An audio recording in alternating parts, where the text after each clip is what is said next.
Welcome to Dependable Flame, where we explore vintage petrol lighters, ashtrays, tobacciana, and other useful mechanisms.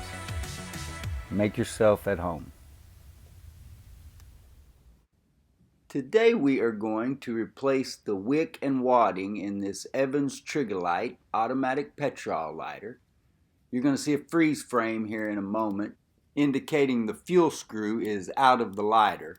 So make note, that is instruction number 1 to begin this operation. Now we also have the flint spring and flint spring screw out, so the mechanism will operate freely without grinding the tip of the spring or the flint.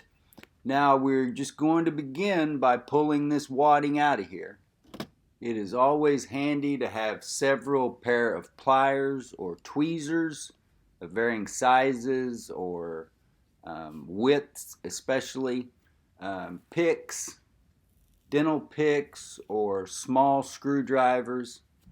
Most of the time when you get a hold of a piece of wadding like this, it'll come on out no problem. And you'll get little strands. You can see where I had fueled that the other day, hoping that I wouldn't have to do this. But once you pull out one piece, and you just get a pick or something that will reach down in there and coax some more of that wadding back up to the surface. And I believe on this particular lighter, that was as far as we went. Those two pieces, and this last piece comes out with a, not a ton, but a little bit of rust, maybe some evidence of corrosion on the back end of it. But it all came out in one piece, and then that leaves the tank of the lighter empty and ready for us to feed a wick back down in there. I've re-wicked Evans lighters before, and this one was particularly difficult. The setup of an Evans automatic lighter varies. Sometimes the flint spring or flint tube is in the front of the lighter. Sometimes it is in the back. In this particular case, the flint tube is in the front of the lighter, obscuring the path between your fill screw hole, where you're going to pull your wick out, and the wick chimney that you are going to feed it down.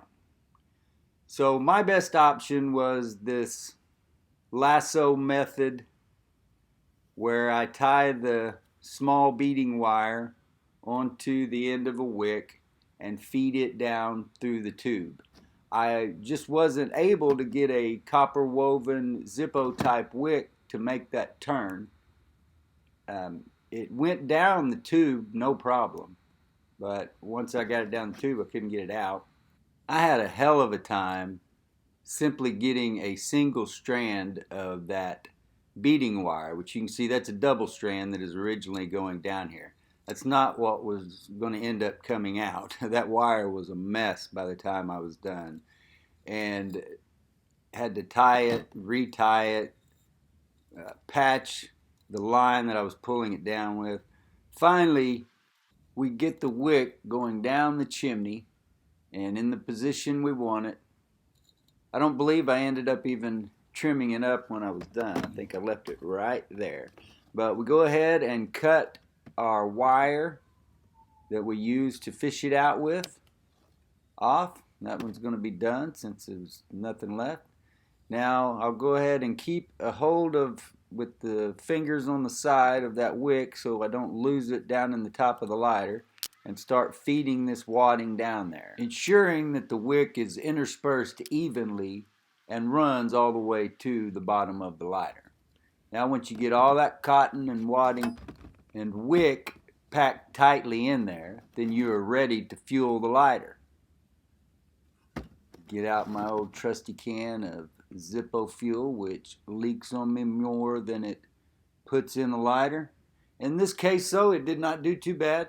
I was able to just squeeze it a little, and there's kind of a little reservoir built into the way that screw base is recessed there.